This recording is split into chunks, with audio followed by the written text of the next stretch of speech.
A major volcanic eruption has just occurred, causing a volcano to literally blow its top, producing such a large volume of erupted materials that now parts of Australia are under a volcanic ash advisory. Yes, Australia, specifically its Northern Territory. This video taken by a local approximately 22 miles away from the eruption site shows the Lewotobi volcano on November 7, which sent a plume of ash up to an altitude of 55,000 feet or 16,764 meters. This is 15,000 feet higher than the deadly and widely damaging eruption Lewotobi produced during the night of November 3 and 4. But, why did this latest eruption occur? Specifically due to eruption caused a combination of a thick lava flow rapidly filling its summit crater and the fact that the volcano's magma conduit was being supplied more magma than it could erupt. This latter factor was especially important, causing a plug to form in the magma conduit. What followed was a rapid buildup of gas and pressure until it inevitably reached a level where it could break through overlying rock, generating a major eruption.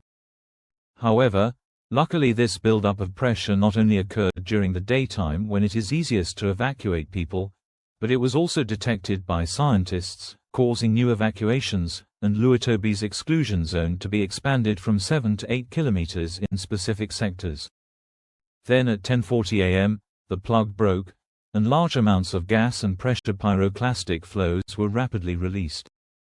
The heavier bits of the eruption plume quickly fell back to the ground in multiple sectors around the volcano, generating pyroclastic flows that advanced at high speeds, incinerating what I preliminarily estimate to be 18.14 square kilometers of forest.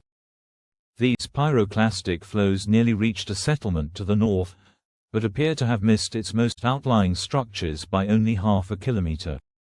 Simultaneously, a sustained eruption plume rapidly shot upwards at a rate which exceeded 100 miles per hour or 161 kilometers per hour, soon reaching an altitude of 16,764 meters.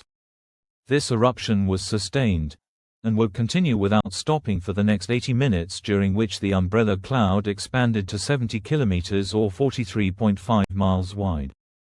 Heavy ashfall continued throughout the eruption, raining down and quickly accumulating to be 2.5 centimeters or an inch thick within a 6-kilometer radius of the eruption site.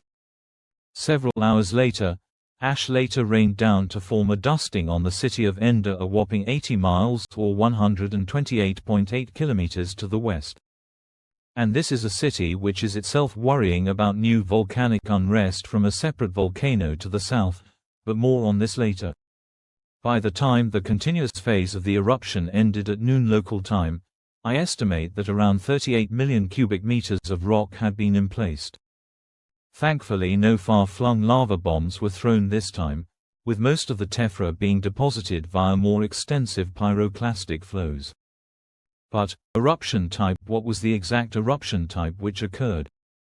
In my opinion, Lewotobi's November 7 eruption perfectly met the criteria for a subplinian eruption, especially with its towering umbrella cloud.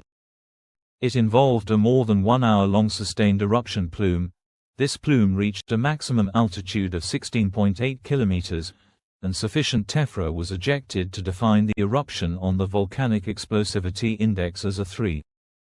As a result of this subplinian eruption, a changed summit, the summit crater of the Laki cone, has greatly changed. For one, it appears that its western crater rim, which marked the Laki's cone's highest point, is just gone.